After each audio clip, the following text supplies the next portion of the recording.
Hey everyone, welcome to the Industry Show. I'm your host, Nitin Bajaj, and joining me today is Sri Gopalakrishnan. Sri, welcome on the show. Thank you, Nitin. Thanks for inviting me. Pleasure is all mine. Sri, let's start with the big question. Who is Sri? Who is Sri? All right. Maybe I'll give you two answers to it. One is the personal side. I'll start with the personal side. I'm the son of just two great parents. Uh, I have two children, just awesome two kids, two boys, and I have an amazing wife, Stuti, and I have a small set of friends, but those set of friends we are as thick as thieves. And I'd say, as a person, you can probably characterize me as someone who's kind. On the professional side, let's say I've had over 2 decades of professional experience, mostly within eBay and PayPal. I spent all my adult life in these two companies. And I started as a presentation engineer at eBay. And when I left PayPal, I was running their data infrastructure and data platforms and data services, everything data for the company. Amazing. I like how you're a man of so many talents, but so simple and grounded. So really appreciate that about you. Sri, tell us more about, you obviously left your corporate career to start KindCard, and it's fairly recent in its journey, but you've already made some pretty amazing accomplishments. So would love to hear more about KindCard. What is the mission, the vision, but more importantly, the impact, and where do you see it a few years from here? Got it. Yeah, I'll start with the inspiration behind this, and that's my dad. My dad retired when he was 68 years old. And just to put that in perspective, that was about 10, 11 years ago. And largely because he felt he needed to stand on his own financially and be secure and not depend on both me or my brother, for his financial independence. And I was certain in my mind that this was before COVID. I think this was back in 2019, that I wanted to do something more on the social side, on the giving side. And there has to be some day where I have to stop working in a corporate world. And so 2019, I decided maybe 22 is that year. And this is the year I may have that financial means to take that bold step. But who would have thought we'd have COVID? Who would have thought 22 would have turned out to be the year it turned out to be? But nevertheless, I did retire from a corporate world in 2022. But something happened during COVID that inspired me deeply. And this is what my dad did. I remember a call that he and I had in April of 2020. He talked about his neighbors who, they were, he was very, very concerned about his neighbors who lived around his neighborhood. And these are daily wage laborers. They go into work, earn money, and come back. And he wasn't sure if these people actually are going to survive, because more than the flu, it's actually, will they have food to eat, and what if they starve? So what started as a very small project of trying to help maybe 20, 30 families to just feed them, it turned out to be a big, huge operation. I raised some money here through my LinkedIn network, and within a week, maybe it was around $12,000, a lot of generous people. And my dad orchestrated the distribution of grocery kits, just simple. It's a plastic bag filled with rice, lentils, and some basic things to cook a meal for 3 or 4 people for a week. And he was able to distribute over 1,300 grocery kits in a span of 2 months. I was just blown away by someone who's actually almost 80 years old, having to do that all his own. And he recruited people around, his local grocer, some people in his apartment, the local policeman, security guys. Somehow he pulled this off. That was a big inspirational moment for me. And a lot of what you're going to hear about KindCard today is comes from that inspiration. Now I'll come down to what is KindCard. It's actually very simple. KindCard is the Instacart of charities. Very similar concept like Instacart, but it's for the charities. So instead of you adding things in your cart and buying things for yourself, charities add things in their cart, right? And donors, when they discover charities, instead of just paying them money, they say, okay, you know what, I want to give you $50 because this is the cause I care about. It automatically selects items from their shopping cart, right?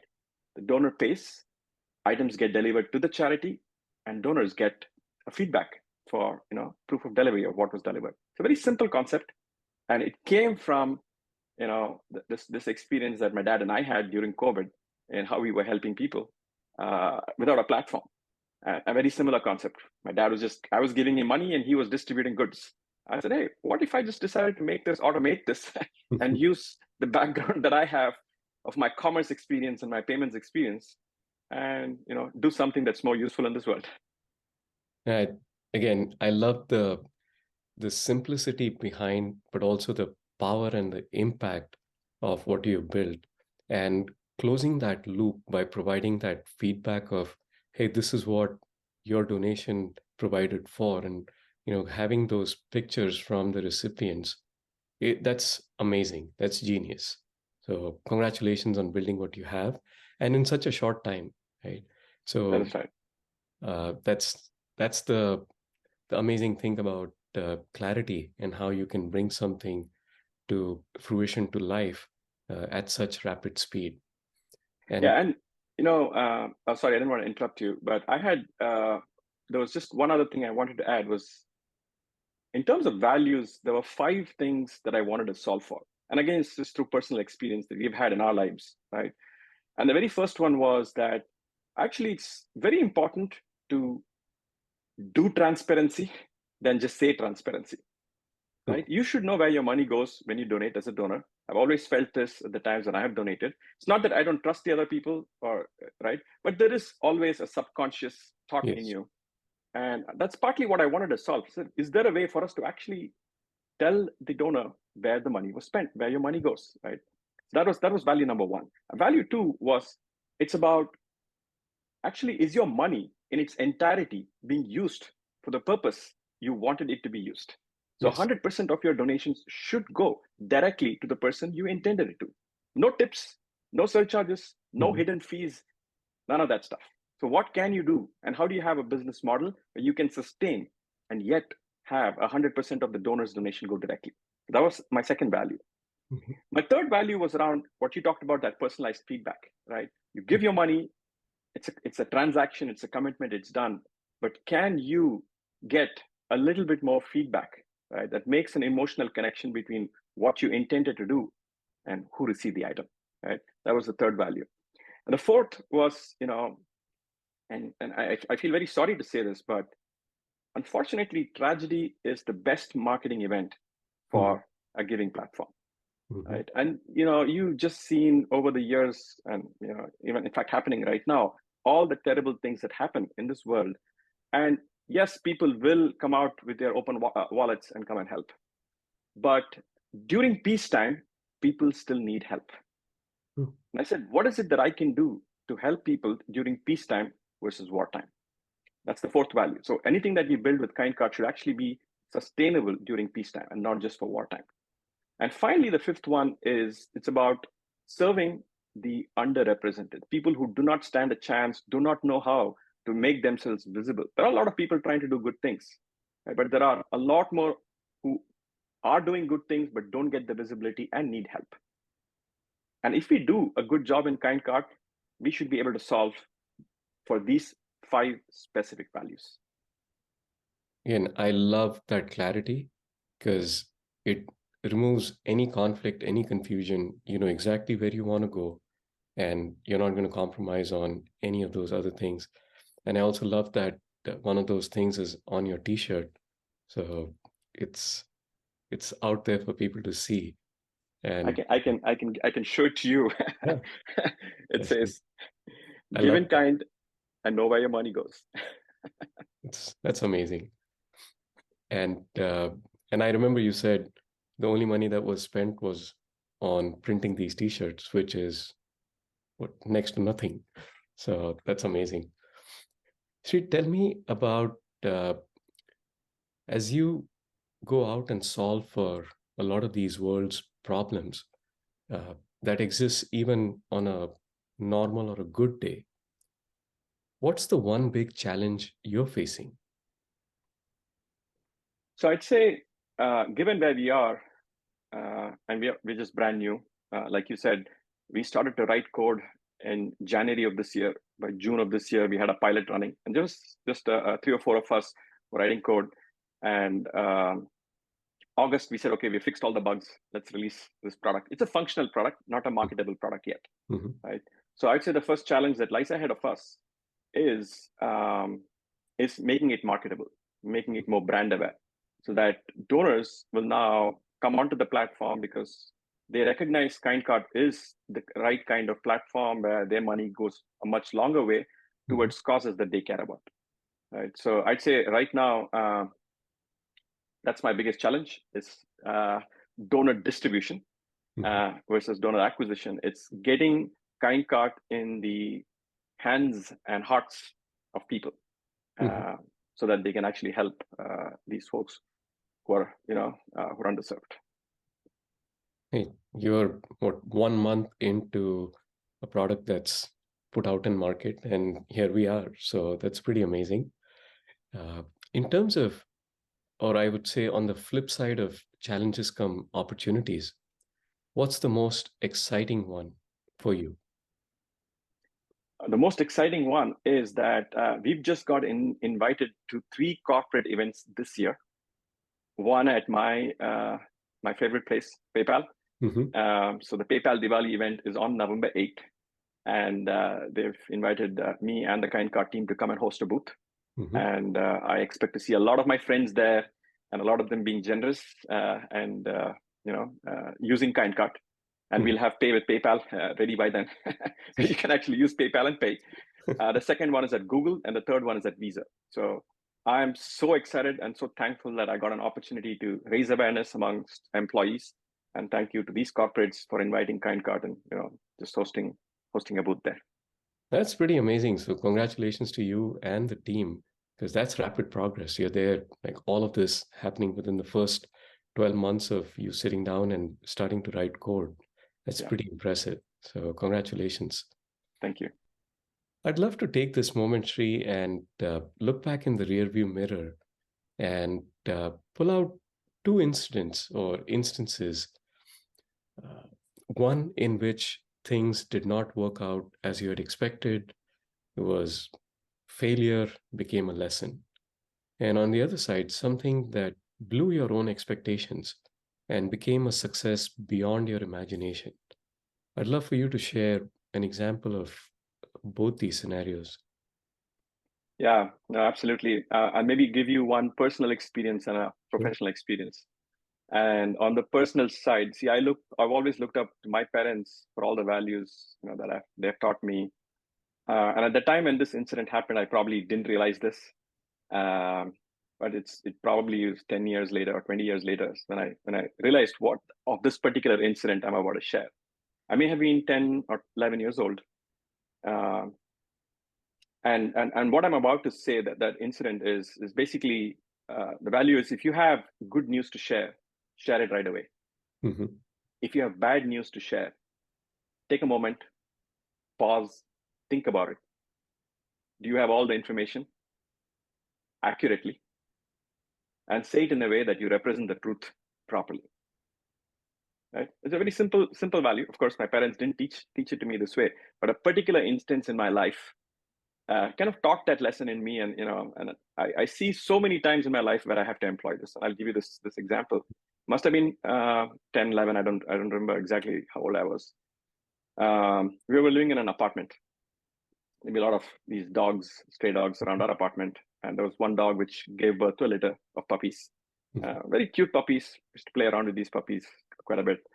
And one day I came back from school and I saw one puppy dying. Mm-hmm.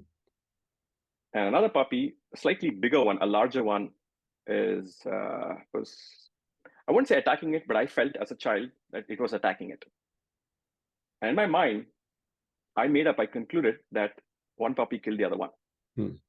I went straight back home and told my dad and mom. I said, we have one pup that's died, and this other pup was responsible for it. And My parents were very upset. My dad was very upset.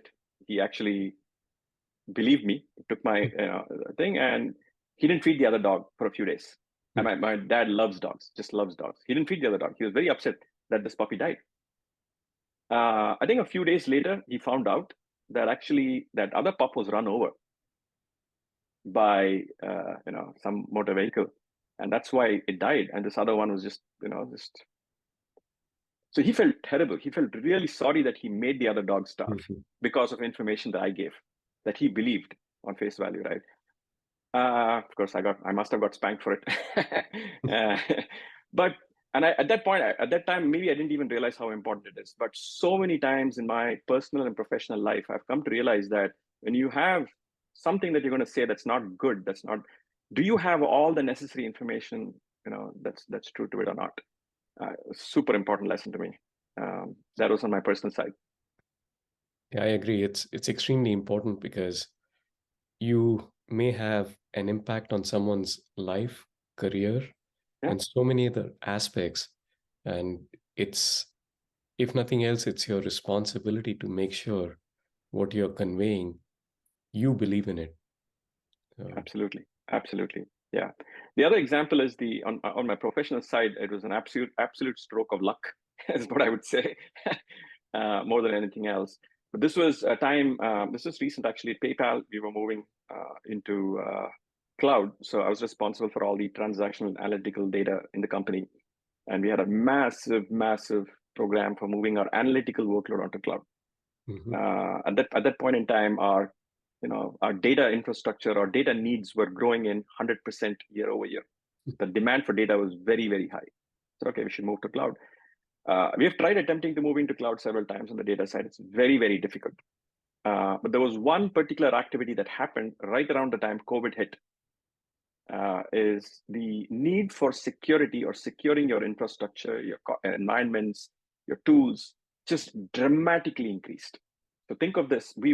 Most companies went from having one physical office where you have security, you do all the security controls on your physical office, right, in your corp network, to suddenly 30,000 offices overnight, right? And so the demand and need for security was very, very important. And there was one specific program that we were driving, which was getting people to move from one technology set to another because of the security gaps that technology provided. Right? Very simple kind of a problem.